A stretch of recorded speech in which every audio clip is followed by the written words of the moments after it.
Odprto. Pogovori o prostoru, arhitekturi in oblikovanju. Pozdravljeni v podcastu Odprto. Z vami sem Lenka Kavčič. Tokrat se bomo z arhitektom Matejem Gašperičem pogovarjali o enodružinski hiši. Matej od leta 2007 projektira hiše, ki so med širšo javnostjo najbolj poznane po nenavadnih imenih. Hiša za najlepša leta, hiša za 5 in ves svet, hiša za več kot 2, hiša za družino, ki ve, če naštejem najbolj poetična imena. Na arhitekturnem portalu Archdaily je enodružinska hiša najbolj priljubljena vrsta projekta. Navkljub vse večji urbanizaciji in gostoti megapolisov, domovi postajajo manjši in dražji kot kdajkoli prej. Enodružinska hiša simbolizira marsikaj. To so sanje slehernika, to je naš zasebni prostor par excellence in morda edini prostor, v katerem smo v resnici to, kar smo. Vzhodnjaški pregovor pravi, da bi moral vsak človek v svojem življenju zgraditi 3 hiše. Prvo za sovražnika, drugo za prijatelja in tretjo zase. Izrazita in pripovedna metafora dejansko razkriva kompleksnost, ki jo tako na videz preprosta stavba nosi v sebi. Enodružinska hiša je naloga, ki si jo vsak arhitekt intimno najbolj želi, ker prav tukaj lahko v največji meri izkoristi in preizkusi različne prostorske koncepte, ideje, uporabo različnih materialov in mojstrskih detajlov. Pri enodružinski hiši ima arhitekt največji nadzor nad projektom in lahko zares poizkuša zadovoljiti potrebe bodočih stanovalcev, ker ve, kdo bo v njej živel in kaj bo v njej počel. Matej Gašperič je po diplomi na ljubljanski fakulteti za arhitekturo zaradi svoje podjetniške narave ustanovil podjetje Hal, ki je bilo specializirano za interaktivne digitalne medije. Uspešno poslovno zgodbo je zavestno zaključil, ko se je udeležil slovitega masterklasa Glena Murcutta v Avstraliji. Srečanje z mojstri se je izkazalo za življenjsko prelomnico. Odločen, da se vrne k svojim arhitekturnim koreninam, je prodal podjetje in ustanovil biro Gašperič. Ljubezen do dela z resničnimi ljudmi je usmeril v načrtovanje individualnih družinskih hiš, ki so zgrajene z mislijo na trajnost in ekologijo in z velikim poudarkom na njihove stanovalce. Leta 2014 je bila njegova hiša za najboljša leta nominirana celo za nagrado Miss Van der Rohe. Matej, pozdravljen. V širokem polju načrtovanja in snovanja arhitekture si se ti odločil za projektiranje individualnih hiš. Kaj je botrovalo tej tvoji odločitvi? Zgolj naključje? Morda dejstvo, da so takšne hiše Slovencem najbolj ljube? Tako kot mnogo mojih odločitev, tudi ta ni bila zavestna, vsaj ne povsem. Že v času študija sem veliko delal v AB biroju pri arhitektih Janezu Lajevcu in Gregi Košaku, predvsem na različnih natečajih in pa projektih poslovnih objektov. Kot veš, sem po končanem študiju arhitekture sorazmerno hitro zajadral v povsem drugo panogo, ampak kljub temu sem z arhitekturo vedno na nek način ohranjal stik. Najprej skozi sodelovanje v materinem biroju, kjer so se predvsem ukvarjali s pisarniškimi interierji. In skozi to delo sem takrat tudi ugotovil, da me samo oblikovanje interierja, kolikor ne gre za neko celovito zgodbo stavbe in interierja skupaj, niti ne zanima kaj dosti. Sem pa praktično takoj po študiju dobil priložnost oblikovati manjšo apartmajsko hišo, za sorodnike seveda. Namenoma sem uporabil besedo oblikovati, čeprav se tedaj tega niti nisem zavedel. Kot novopečen arhitekt namreč niti slučajno nisem imel dovolj znanja in izkušenj, da bi temu, kar sem zarisal, lahko rekli projekt. Pri tem sem imel le srečo, da je moj naročnik Tausend Künstler in je hišo zgradil dobesedno sam in mene niti ni spraševal za neke sestave in detajle, skratka za stvari, o katerih se mi takrat niti sanjalo. Ta projekt me je v bistvu izredno zabaval in precej kasneje je potem sledili še nekaj hiš, ena za sodelavca, pa ena za znanca, predvsem pa naša domača hiša. To je bil en tak mejnik, ki me je potlej bolj vrnil v te vode. Kljub temu pa tedaj to še ni bilo moje primarno področje delovanja. Sem pa vseeno imel v žepu kar nekaj hiš leta 2011, ko sem se odpravil v Avstralijo. Tako da sem bil tudi sprejet na tej podlagi na ta prestižen Glenmarket Masterclass. To delavnico v Avstraliji vodi Pritzker nagrajenec Glenmarket, po komur se tudi imenuje, ampak tam je prisotnih kar še nekaj prominentnih arhitektov. Tam sem spoznal Petera Stutchburyja, pa Richarda Leplastrierja, Britta Anderson, Lindsaya Johnsona, Gerard Damianija. V glavnem kup samih fantastičnih arhitektov in čudovitih ljudi. In vsi ti se je izkazali, da se delajo tudi večje projekte, ampak večinoma se pa ukvarjajo s hišama. In njihova dela so me res dobesedno očarala. Enako kot me je očaral njihov pristop k delu, tako da se je na koncu ta izlet v Avstralijo, ki je bil prvotno mišljen le kot intenziven dopust, spremenil v eno od glavnih prelomnih točk mojega življenja. Ko sem se vrnil, sem vedel, da se je staro obdobje zaključilo in da si želim nazaj v arhitekturo, da si želim graditi in to graditi hiše.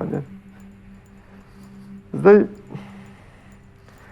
danes opažam, da se me je prijel že nekakšen,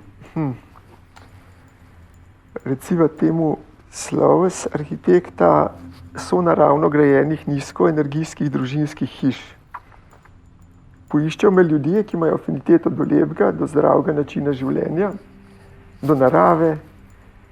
Njihove parcele so večinoma nekoliko odmaknjene in tudi topografsko bolj zahtevne kot običajno. Predvsem pa so ti ljudje v snovalni proces pripravljeni tudi sami vložiti sorazmerno veliko truda. In to je nekaj, kar mi zelo ustreza, saj tudi v snovanje njihovega doma veliko truda vložim tudi sam. In zelo hitro sem, ko sem začel to delati, ugotovil, da mi v bistvu to področje tudi izredno leži. Mi paše, uživam se pogovarjati z ljudmi o njih, o njihovih življenjskih nazorih, navadah, hobijih, delu. Vse, kar je pomembno vedeti, da lahko nekomu zasnuješ dom, ki bo podpiral njegovo vizijo življenjskega stila v prihodnosti. Imam res veliko srečo, vsi moji naročniki so čudoviti in naravnost fantastični ljudje. Ni slučaj, da sem skozi proces snovanja njihovih novih domov stkal praktično z vsemi njimi zelo globoke medosebne odnose. Praktično vsi moji prijatelji danes izhajajo iz vrst naročnikov, in zato se tudi trudim sam osebno aktivno gojiti te odnose, zato imam tudi nekaj druženja mojih naročnikov in tako naprej. Zdaj, po drugi strani, poleg tega, da mi to sede, v moji naravi, pa nam v biroju ta sorazmerno ozka specializacija, se pravi na enodružinske hiše, omogoča, da imamo iz tega področja veliko znanja in izkušenj in smo v tem, kar delamo, res dobri. Presenetljiv je podatek, da imamo v Sloveniji kar 320.000 stanovanj in 550.000 stanovanjskih hiš. Skupaj torej kar 870.000 stanovanjskih enot kar pomeni, da živite v stanovanjski enoti povprečno 2,3 osebe. Kakšen je tvoj pogled na to neverjetno razmerje? Moram priznati, da mi te številke niso poznane. V resnici so me kar presenetile, ne bi pričakoval česa takega. Še posebej, ko se zavemo, da je veliko stanovanjskih enot z veččlanskimi družinami. Že sam sem zgradil kar nekaj hiš za naprimer tudi 5-članske družine. To pa ob tej statistiki posledično pomeni, da očitno obstaja kar nekaj stanovanj in hiš, v katerih živi le po ena oseba ali pa so celo prazne, s česar bi se dal povleti zaključek, da je stanovanjskega fonda v Sloveniji dovolj, da lahko torej kar takoj nehamo graditi. Ampak glede na to, da je trend obraten, pa bi dejal, da je ta stanovanjski fond očitno v veliki meri bodisi na lokacijah, ki za ljudi niso zanimive, bodisi nefunkcionalen, energetsko neracionalen ali pa kako drugače slabe kvalitete. Ali pa sploh ni na voljo za bivanje, kot slišim v velikih mestih, oziroma v mestnih središčih se veliko stanovanj oddaja samo v kratkoročne najeme, kot naprimer Airbnb in podobno. Tako da, predvsem v Ljubljani, je menda že kar težko najti stanovanje za najem, za bivanje, za družino ali pa za študente. Ne?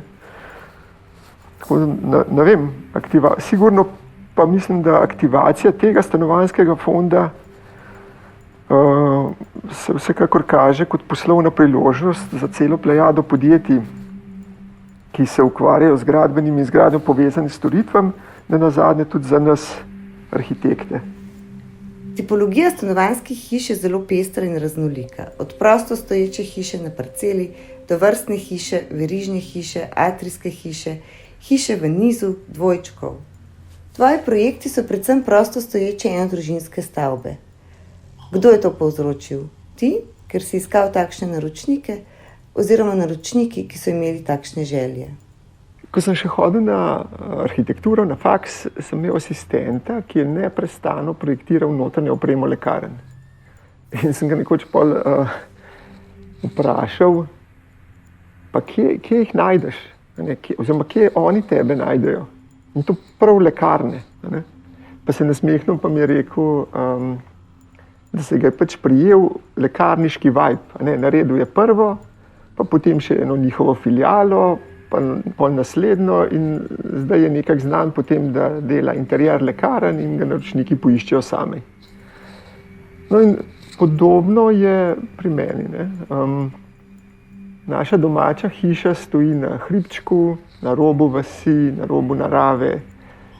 In pred leti, ko sem se vrnil v arhitekturne vode, je bila tudi uvrščena v selekcijo in odprta na odprtih hišah Slovenije. Ne? In točno vem, da so prav odprte hiše Slovenije zelo, zelo veliko pripomogle k temu, da me danes poiščejo ljudje, ki si želijo hišo na hribčku, na robu vasi, na robu narave. Ne? Na nek način se te skozi tisto, kar narediš, prime nek vibe in to je kot izložba. Ljudje si lažje predstavljajo, kaj delaš in potem poiščejo prav tebe. Ne?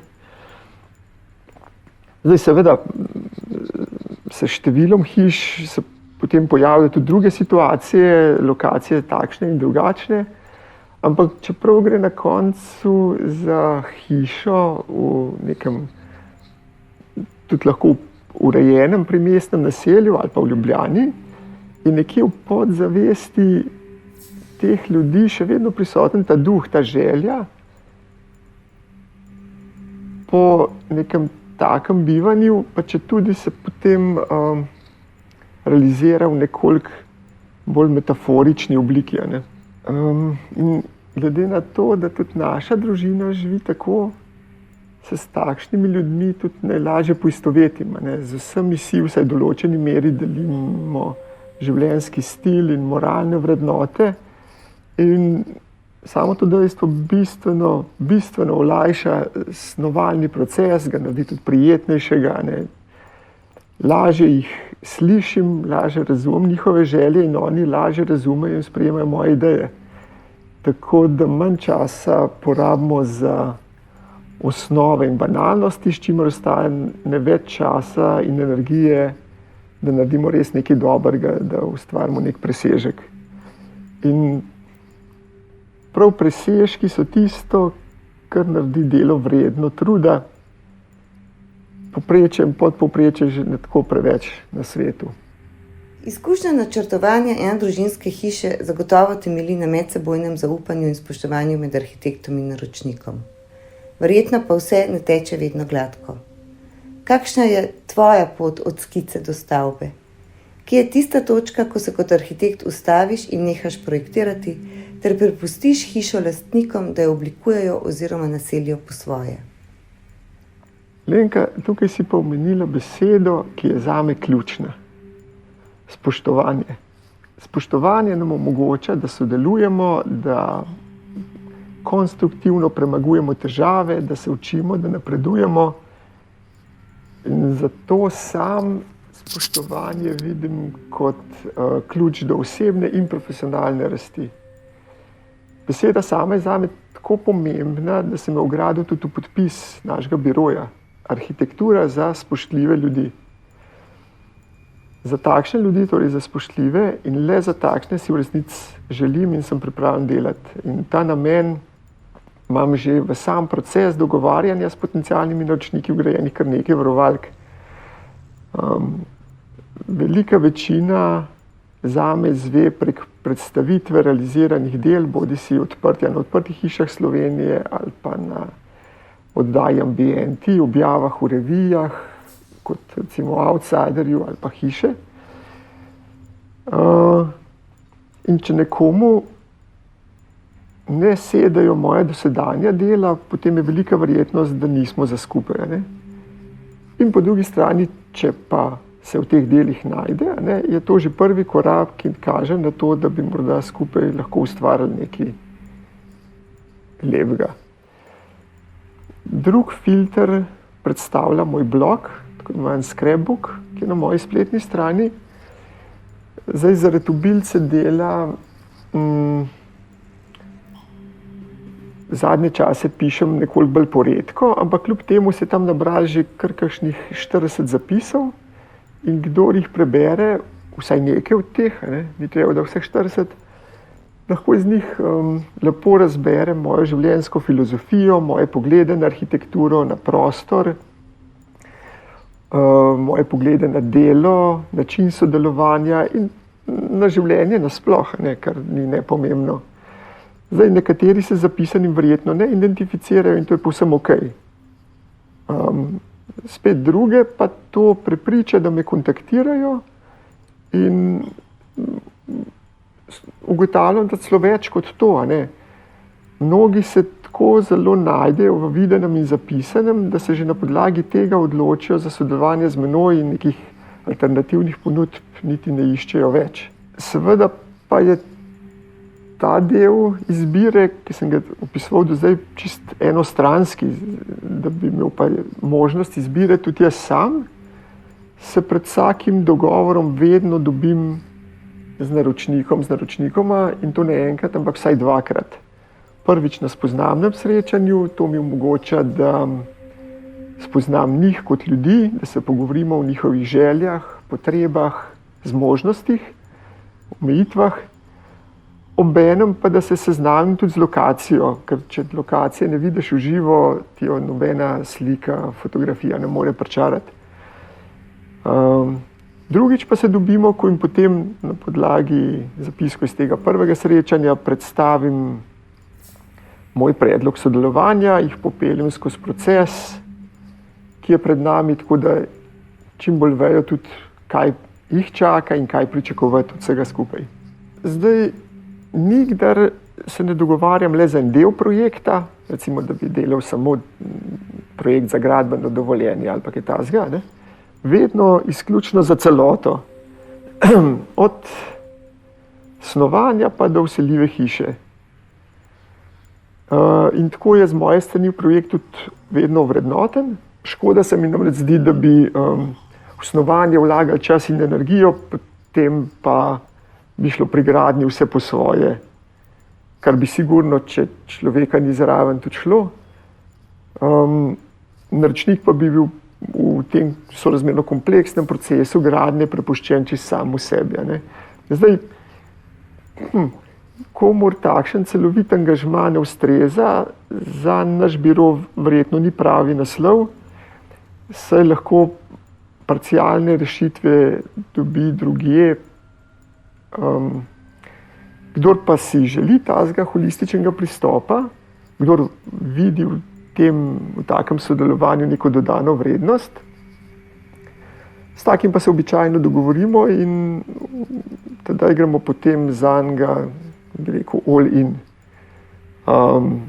Za veliko večino mojih naročnikov gradnja novega doma predstavlja daleč največjo življenjsko investicijo in dejstvo, da za sopotnika ob tej plejadi tudi kvalitetnih arhitektov, ki jih imamo v Sloveniji, zberejo prav mene, me vsakič znova dobesedno gane. To izkazano zaupanje mi izredno veliko pomeni. Nalaga pa mi tudi ogromno odgovornost, da jih ne samo pripeljem do cilja, ampak pripeljem do cilja tako, da za nami ostane prijetna in navdihujoča izkušnja. Zdaj, glede na to, da svoje delo ocenim pavšalno, ne po urah ali pa po kvadratnih metrih ali pa po vrednosti investicije, moje naročnike tudi spodbuja, da me uporabijo čim več.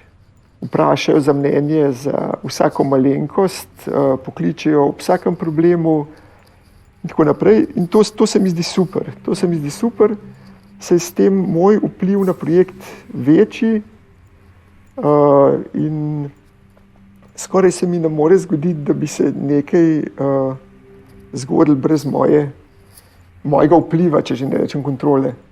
In to je v bistvu tudi nedvomno želja vsakega arhitekta. Zato se zame proces samoselitvijo praktično ne zaključi. Zelo sem vesel, če me naročniki pokličejo tudi kasneje, že po vselitvi. Življenje vedno prinese neke nove potrebe in s tem, ko se name obrnejo še čez leta, ne vem, ko potrebujejo novo vrtno lopo ali pa samo ograjo ali pa kaj takega, jasno pokažejo, kako pomembno jim je, da smo njihov dom zasnovali skupaj in da tudi v prihodnje držimo s tem, kar prinaša življenje, neko rdečo nit, tudi pri eventualno nekih dodatnih objektih, elementih in tako naprej. Zdaj, jasno pa, da celovit pristop k projektu seveda ne pomeni, da jim bom jaz diktiral vse, ne nazadnje snujemo dom za njih in ne zame. Moja vloga je, da se jih potrudim slišati in razumeti. Na to pa z mojim znanjem in izkušnjam nadgraditi njihove želje tako, da bojo doma v tem svojem novem domu lahko dejansko živeli scenarij svojega življenja, kot so si ga zamislili. Se pravi, jaz sem bolj kot projektant, nek sokreator, koavtor njihovega scenarija življenja za naslednjih 10, 20, 30 let. In seveda je to igra dveh. Najboljši rezultati po mojih izkušnjah pridejo tedaj, ko imam na drugi strani naročnike, ki za seboj že imajo neke življenjske izkušnje, takšne, ki so razmerno dobro vedo, kaj si želijo, a po drugi strani, da so še vedno odprti za predloge, za ideje, morda tudi kakšne take, na kjer sami niso pomislili, ki mogoče niti niso iz dosedanjih življenjskih vzorcev domači, ali pa se mi zdijo mogoče na prvo žogo povsem zgrešeni. Pomembno je, da do teh predlogov pristopijo odprtega duha, da jih predebatiramo, potem pa nekateri se izkažejo za dobre rešitve, nekateri pa pač niso to, kar bi si želeli in jih opustimo. Zdaj, samo snovanje načrtovanje, gradnja, vse skupaj je kar zahteven proces. Danes je hiša kar kompleksen stroj in od naročnikov zahteva množico nekih odločitev. In skozi proces seveda pride tudi do težav, napak, razhajanj, ampak sodelovanje vseh akterjev na takšnih osnovah, kot sem jih opisal, in z medsebojnim spoštovanjem se dajo različni pogledi vedno uskladiti in vsi problemi vedno rešiti, napake odpraviti, tako da je končna izkušnja pozitivna.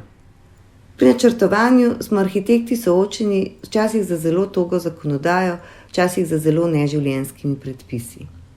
Koliko vidiš v sedanjih zakonodajnih okvirih še prostora za izrazito avtorsko podpisano arhitekturo?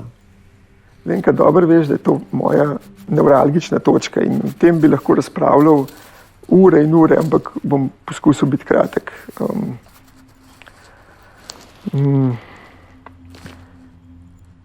Iluzija je, da se da s prostorom kvalitetno upravljati in zagotavljati kvalitetne arhitekturne rešitve skozi alineje v prostorskih aktih. Zdaj to preprosto ne gre, ne funkcionira. Ampak kljub temu sam največje težave niti ne vidim v zakonodaji, niti ne v prostorskih aktih. Največja težava je interpretacija le-teh. Interpretacija, ki je pogosto naložena ljudem, ki nimajo ustrezne izobrazbe in je zato tudi nestrokovna, ozkogleda, neživljenjska. In takšnih primerov bi iz prakse lahko naštel neskončno. Ne? Zdaj, in ker sam ne želim pri svojih projektih pristati na neke suboptimalne rešitve, ki bi jih bile diktirane strani birokracije, je prav takšna interpretacija tista, ki mi največkrat jemlje ogromno časa in energije. Zdaj, bil bi pa krivičen, če ne bi tukaj poudaril, da se situacija tudi izredno razlikuje od občine do občine, od upravne enote do upravne enote. Včasih ne moreš verjeti, kakšno razliko lahko ob istih zakonih naredijo ljudje sami. Ob tem, ko ti eni dobesedno mečejo polena pod noge, prav iščejo, kje bi lahko določila interpretirali tako, da jim tvoj projekt ne zadosti in so pripravljeni storiti vse, da bi te pokorili in potunkali nazaj v neko sivo povprečje, spet druge naletiš na ljudi, ki so pa njihov prav nasprotja, ki so pripravljeni seveda v okviru nekih zakonov in določil, iskreno pomagati, da spraviš projekt skozi ta birokratski labirint, kar najbolj nedotaknen in v najkrajšem možnem času. In prav takih slednjih bi si po teh uradih želel bistveno več. Mislim, da bi bilo to res dobro, tako za prostor, kot za naročnike in za projektante. Ne? V času pandemije se je naš odnos do stanovanja in hiš spremenil. Zanima me, kako ti vidiš prihodnost enodružinske hiše in kakšna bo po tvojem? Svet se v bistvu spreminja vsak dan. Ne? In že za časa mojega življenja, nikoli si nisem mislil, da bom kdaj izrekel kaj takega, ampak se sam sebi se zdim kot kakšen starček. Ampak že za časa mojega življenja se je toliko veliko stvari spremenilo. Danes vsakodnevna realnost mnogo čem presega znanstveno fantastiko, ki sem jo občudujoče gledal kot otrok. Ne? In dejansko se svet spreminja iz dneva v dan vedno hitreje. To, da sprememb ne bo, je pač naivna iluzija in tale trenutna panika je le samo še eden izmed vzrokov za spremembe. Zdaj, bivanje v urbanem okolju, v mestu, v stanovanju ima nedvomno svoje pluse. Ne? Vsa vrhunska ponudba od kulinarike do predstav, razstav, knjižnic, trgovin, vse nam je na voljo, vse je na dosegu roke, vse je dostopno s kolesom, avtomobila sploh ne potrebuješ več. Ampak kako drastično drugačno sliko kvalitete bivanja kaže takšno domovanje v času, ko je vse zaprto, ko so ljudje po noči zaprti med 4 stene. Po drugi strani pa vse te omejitve, ki smo jim priča danes na življenje v hišah, v zaselkih, na vaseh pa sploh, niso kaj dosti vplivale. Kvaliteta bivanja v hiši, odmaknjena od urbanih središč, v tem času primerjalno gledano odskočila do neba. Pred tednom sem bil v Pomurju, kjer sta mi 2 naročnika povedala, da sta že 2 leti prodajala parcelo, ampak kljub nizki ceni menda ni bilo nobenega interesa zanje, nobenega interesenta, nobenega kupca, niti enega v 2 letih. Ko pa se je marca začela vsa ta drama, jih je bilo nenadoma polno, ki so bili pripravljeni plačati dvojno ceno. No, na koncu sta se odločila, da jo pa kljub vsemu ne bi prodala, ampak da si bosta tam raje postavila nov dom sama. Ne. To tudi nekaj pove vsem skupaj. Zdaj, enodružinska hiša, sploh prosto stoječa v naravi, sigurno ni ekološko najbolj optimalna rešitev, porabi preveč prostora in potrebuje neproporcionalno velike infrastrukture. In ljudi je preprosto preveč, da bi si kaj tazga, da bi si tako domovanje lahko privoščili vsi. Po drugi strani pa takšno domovanje iz več vidikov predstavlja visoko kvalitetno bivanje, vsaj za določen segment ljudi. In v tujini si mnogo kje takšno bivanje lahko privoščili bogati. Pri nas je ta trend še vedno obraten. Za ceno malce večjega stanovanja v Ljubljani lahko danes zunaj mesta kupiš soliden kos zemlje in postaviš 2 vrhunski enodružinski hiši. Sončni, odprti, povezani z naravo, grajeni iz naravnih materialov. To razmerje prepoznava vedno več ljudi in to niso več, tako kot včasih, neki samograditelji, ki so prek tedna delali od 6 do 2, pred vikenda pa sosedi sestavljali cigle in vozili beton v samokolnicah. To so mlade družine, ljudje, ki se zavedajo sprememb, globalnih sprememb, ki se dogajajo v svetu, in ljudje, ki jim selitev na deželo posledično ne pomeni več nujno potrebe po vsakodnevni večurni migraciji v mesto, v neko službo, ampak iz domače pisarne delujejo po dobesedno celem svetu. Jaz sem fasciniran, kaj vse nekateri moji naročniki počnejo iz lokacij, ki so na nek način popolnoma Bogu za hrbtom. In pozitivna plat trenutnega stanja je ta, da bo samo še pospešilo zavedanje o možnostih tega dela nadaljavo. Ampak vseeno, če se tukaj vrnem nazaj k ekološkemu vidiku individualne gradnje, to, da bi si vsakdo lahko privoščil bivanje v enodružinski hiši sredi naravi, se tudi meni seveda ne zdi vzdržno. Žal si tega verjetno ne bo mogel privoščiti niti vsakdo, ki bi si tega želel. Zdaj strpati takšne ljudi, takšne, ki jim duša kliče po bivanju v naravi, v neka mravljišča stanovanjskih blokov, pa tudi ne vidim kot rešitev. Zdaj, ekstreme tazga človečenja lahko vidimo v azijskih velemestih, kot recimo primestna mravljišča v Singapurju pa Hongkongu. Ampak zdaj, na srečo pa poznamo tudi zelo kvalitetne alternative. Pred časom smo se za Lenko pa živo družinsko potepali po Švici, pa smo se ustavili v kraju Bilbenken, kjer je Zumthor zasnoval čudovito stanovanjsko naselje. Nizke stanovanjske stavbe, utopljene v zelenju, atriji, ki kljub temu, da so zelo majhni, svojim tem prebivalcem zagotavljajo in intimo, in individualizem, kvalitetne in premišljene tlorisne zasnove, uporaba enostavnih, sorazmerno cenenih materialov, ki se izrazijo v kvalitetnih arhitekturnih rešitvah.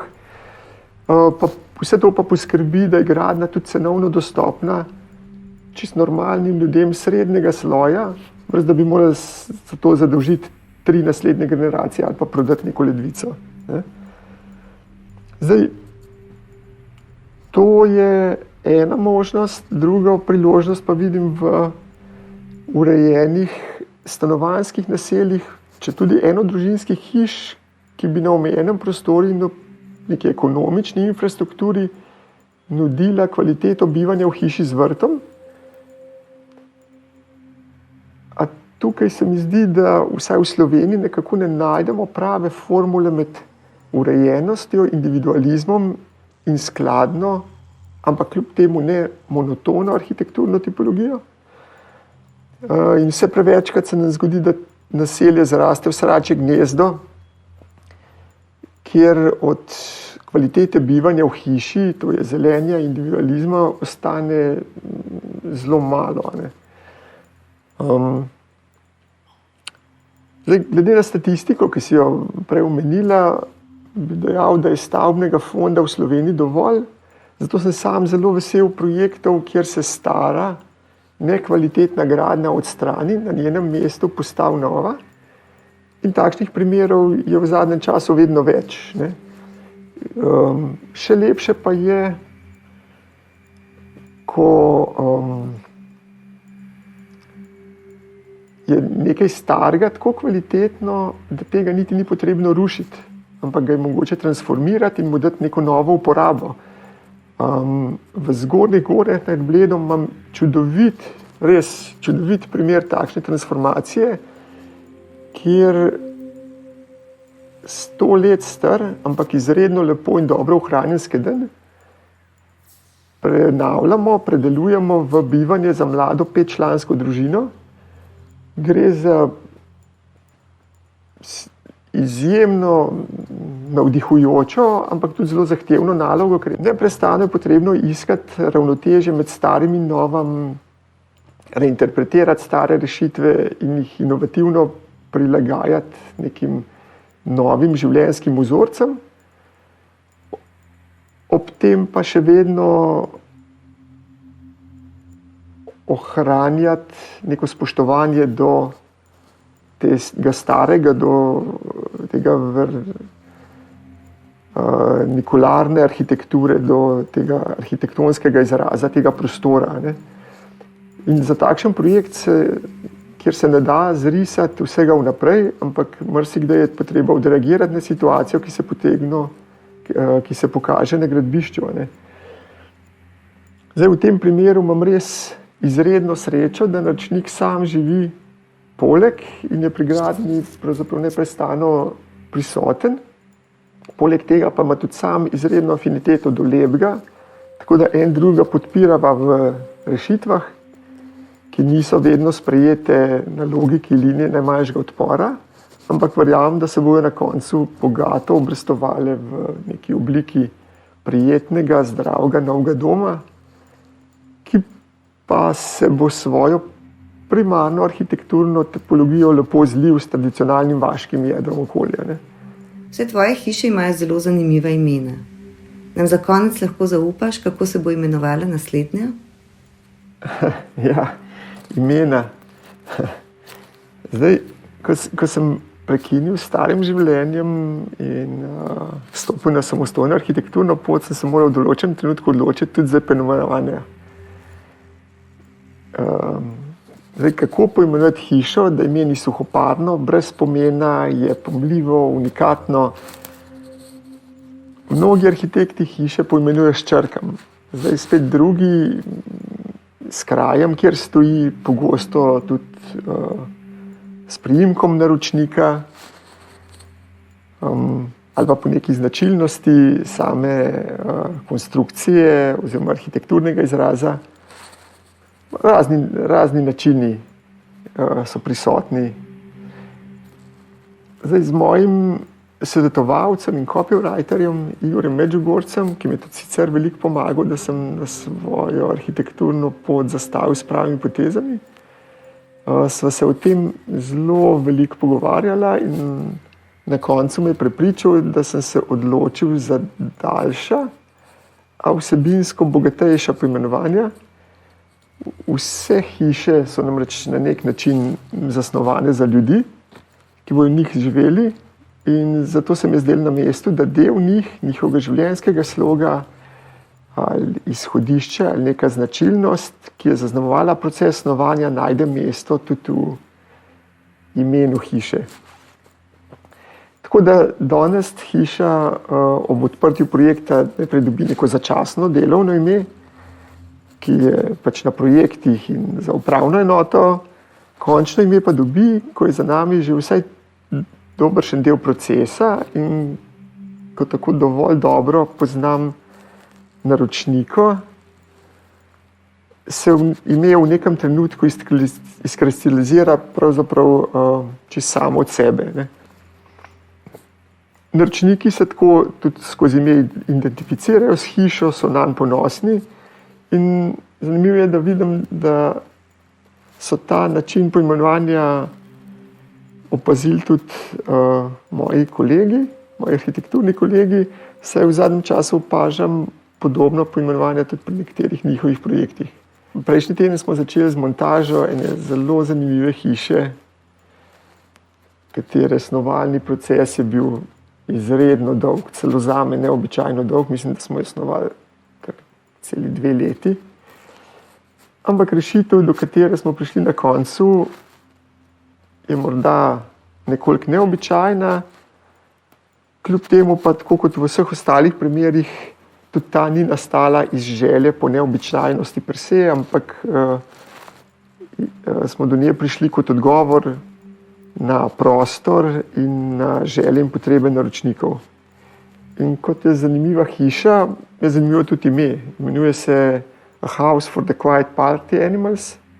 Zdaj, kako bi to točno prevedel, niti ne vem, mogoče hiša za mirne žurerje. Hiša za tihe žurerje. Super. Upam, da bo kmalu dokončana in da jo bomo lahko obiskali na naslednjem festivalu Odprte hiše Slovenije. Matej, hvala za pogovor. Lenka, najlepša hvala tebi za to povabilo. Bilo mi je v čast in veselje in upam, da tole še kdaj ponovimo. Hvala. Poslušali ste podcast Odprto. Prvi slovenski podcast o arhitekturi, ki ga je pripravila ekipa OHS. Za akustično ugodje je skrbel studio Sonolab. Odprte hiše Slovenije se zavzemajo za dobro arhitekturo, ki je namenjena vsem ljudem.